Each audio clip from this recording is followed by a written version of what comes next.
God is hearing the Filipinos whisper, and you already know it deep in your bones because the silence you've been screaming into is not empty, it's sacred, and He has been listening the whole time, even when you thought your prayers were too quiet, too broken, or too late.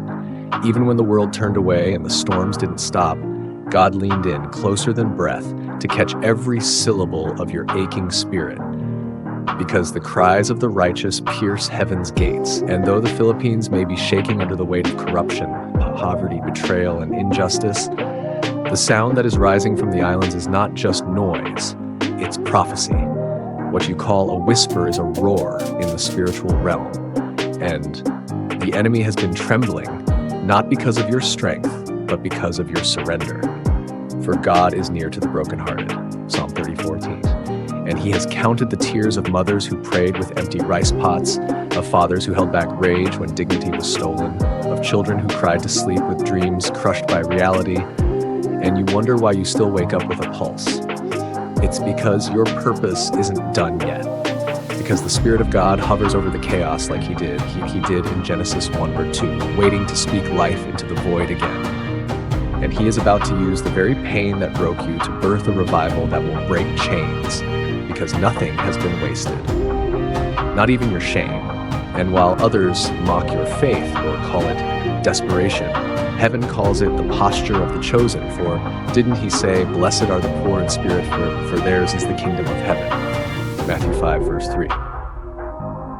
And maybe you thought your suffering was a punishment, but in the kingdom, suffering often marks preparation, because God does not anoint the proud or the perfect. He anoints the crushed, the forgotten, the humbled ones who still whisper His name when no one else is listening. And this is your warning. Do not mistake His silence for absence, because behind every quiet moment, God is gathering evidence to silence your accusers, to lift the humble and scatter the proud. Luke 1:52. And you must understand this. Your secret acts of faith, the times you gave without being seen, forgave without being asked, obeyed without reward, have not gone unnoticed, because the God who sees in secret is preparing to reward you openly. Matthew 6:6. Not just with provision, but with power, not just for survival, but for dominion, because you are not weak, you are chosen. And the fire you've walked through was never meant to destroy you, but to reveal what couldn't be burned, your calling, your anointing, your identity in Him. And there is a reason God has not let you blend in, because He has marked you to stand out, not for your glory, but for His. And in a time when voices are loud, but hearts are hollow, your whisper of faith is shaking foundations. So keep praying in the jeepney, keep blessing your enemies under your breath, keep singing to God in the bathroom where no one hears but heaven, because it is those unseen moments that build thrones in eternity. And if you've ever felt overlooked by man, you're in good company. David was forgotten by his father. Joseph was abandoned by his brothers. Esther was hidden until the moment she was crowned. And what they all had in common was that God was watching when no one else was. And now He is watching you, not to condemn, but to call, not to punish, but to promote. And He is not looking for perfect vessels, but willing ones, because it's not about who you've been, it's about what you're becoming. And He is saying, can I trust you with more? Can I trust you with silence? Can I trust you with delay?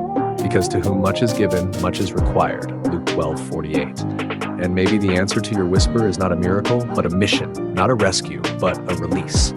And God is telling you to rise, not because you're strong enough, but because His strength is made perfect in your weakness, 2 Corinthians 12:9. And as the heavens lean in, as the angelic hosts prepare to move, you must decide, will you keep whispering or will you roar? Because God is not done with the Philippines, and He's certainly not done with you. And this ache, this longing, this quiet cry in the middle of the night is the birthplace of revival, the ignition of a generation that has nothing left but God. And that's more than enough to turn the world upside down.